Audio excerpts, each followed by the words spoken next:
Isang INC The Revealers na naman po mga kapatid ang nakatikim sa atin ng isang pamalong bakal. At siya po ay napahiya at ang pangalan po ng INC na ito ay Midan. Ako. Sige, tanong. Sana sa tanong ko maging tapat ka. Yung totoo lang. Sige lang. Kayagan ka namin sumagot. Tanong, ayon sa Pilipos, ano yung kanyang hinubad sa nakasulat? Yung pagka-Diyos o yung pagkatao categorical? Ang nakasulat doon ay yung pagka-Diyos na tumutukoy sa kanyang kabanalan. Dahil ang salitang pagka-Diyos ay hindi likas na kalagayan kundi katangian. Bagay na hindi lang si Kristo ang may taglay, kundi maging ang mga Kristiyano ay mayroon ding pagka-Diyos. Sa sentido hindi sa likas na kalagayan kundi sa katangian. Halimbawa, ang pagiging banal. Hindi lang si Kristo ang banal, hindi lang ang Diyos ang banal, hindi lang mga anghel ang banal, kundi ang iglesia mismo. Okay, next question na. Okay, sagot mo, ang hinubad niya yung pagka-Diyos. Sabi mo, malinaw yan ha. Hindi ako may sabi niyan. Ikaw, hinubad yung pagka-Diyos. Ang nakasulat doon ay yung pagka-Diyos na tumutukoy sa kanyang kabanalan. Tanong ko sa'yo, nung hindi niya pa hinuhubad yung pagka-Diyos, ano yung kanyang kalagayan? Ang kanyang likas na kalagayan ay tao. Sapagkat sa Biblia, ang binanal ng Diyos ay tao. Wala kang mababasa sa Biblia na ang Diyos ay bumanal ng isa pang Diyos. Kung tunay na Diyos nga yan, bakit pababanalin? Di ba? Di ba dapat katangian na niya kagad yun? Okay, ngayon ganito. Tinanong kita, sabi ko, ano yung hinubad niya? Yung pagka-Diyos o pagkatao? Sagot mo, pagka-Diyos. Ang nakasulat doon ay yung pagka-Diyos na tumutukoy sa kanyang kabanalan. Tumanong ako ng pangalawa, nung hindi niya pa hinuhubad yung pagka-Diyos, na ayon sa'yo, hinubad niya yung pagka-Diyos, sasagot mo, Ang nakasulat doon ay yung pagka-Diyos na tumutukoy sa kanyang kabanalan. nung hindi niya pa hinuhubad, ano kalagayan niya? Sagot mo, tao. Ang kanyang likas na kalagayan ay tao. Eh, ikaw may sabi, hinubad yung pagka-Diyos eh. Umaming ka eh. Ang nakasulat doon ay yung pagka-Diyos na tumutukoy sa kanyang kabanalan. Paano naging tao kung hinubad yung pagka-Diyos? Sige, paliwanag. Dahil nga ang binanal ng Diyos ay tao. Wala kang mababasa sa Biblia na ang binanal ng Diyos ay Diyos rin. Paano babanalin ang isang tunay na Diyos? Tunay na nga na Diyos yun. Di ba katangian na dapat kagad ngayon? Hindi na para ipagkaloob pa ng kung sino mang Diyos pa.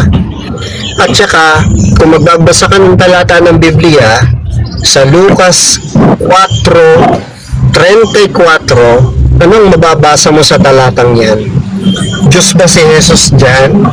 Bilang banal ng Diyos? Okay, next question na. Tanong, nung hinubad ni Kristo yung pagkapantay niya sa Diyos ayon sa Pilipos, hinubad niya yung kanyang pagkapantay sa Diyos.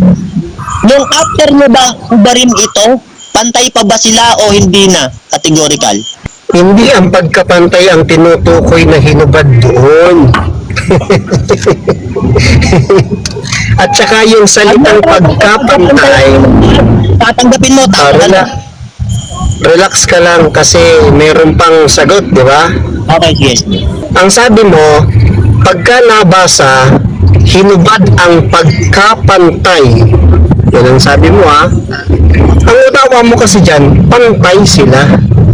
Hindi, pag nabasa ko hinubad ang pagkapantay, Relax ka lang. Verbatim Relax ka lang. Relax lang. So doon sa sinasabi mo kanina, na yung pagkapantay ay hinubad, hindi ganun ang nakasulat doon. Hindi ganun ang nakasulat doon. Hindi ganun ang nakasulat doon. Ang hinubad doon na tinutukoy ay yung pagka-Diyos na katangian. Okay, ito ha, papakita ko sa iyo ha. Kailan kaya matututo ang MCGI sa kaayusan? Ito, papakita ko sa iyo, hindi hinubad ang Parang pagkapantay. pangatlo na yata ito.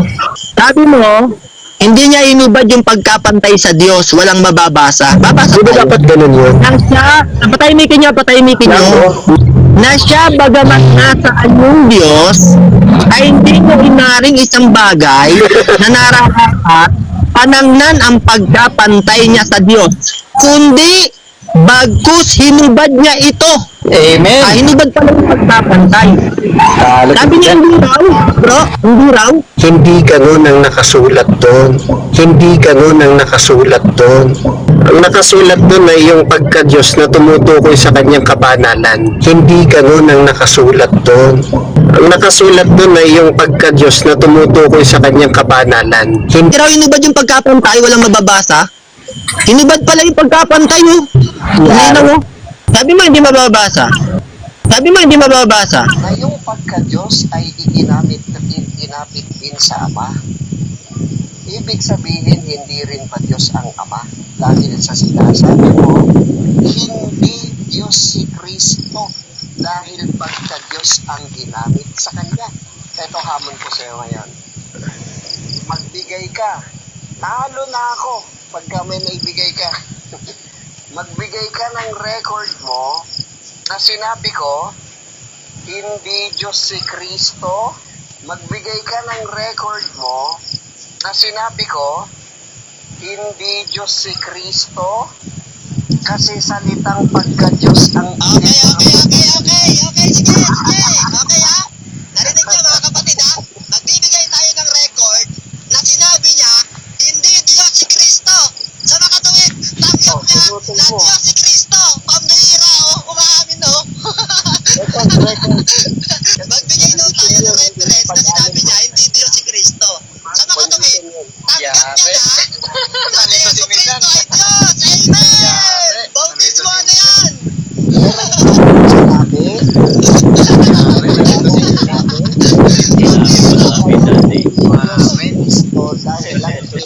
Nakapaya na, bro! Nakapaya na! Narinig niyo, ha? Walang cut to, ha? Record to, ha? Ipapost natin ulit. Nakapagbigay kayo, sinabi ko, hindi Diyos si Kristo. Talo na ako, dahil Diyos ay si Kristo. Tama. Diyos ay si Kristo. Naglilito ka na sa sinasabi mo. Sabi ba naman, ang sabi, pag may naipakita kayong record, sabi niya, ganito sabi sabi niya, Kasi tagakano sa amin na.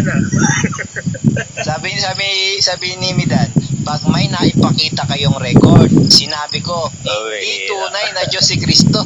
Ano na ako? Hilo. Pambihira! Ang sarap! Narinig niyo, ha? Mga nagko-comment, ha? Walang edit yan. Si Midan may sabi niya, ha? Walang edit yan, ha? Pinedit na. Siya may sabi niya na, Diyos talaga kasi si Kristo, umamin na siya. Ang katunayan, na umamin na si Midan na Diyos si Kristo, pakinggan natin dito sa isang video, Pro Extra.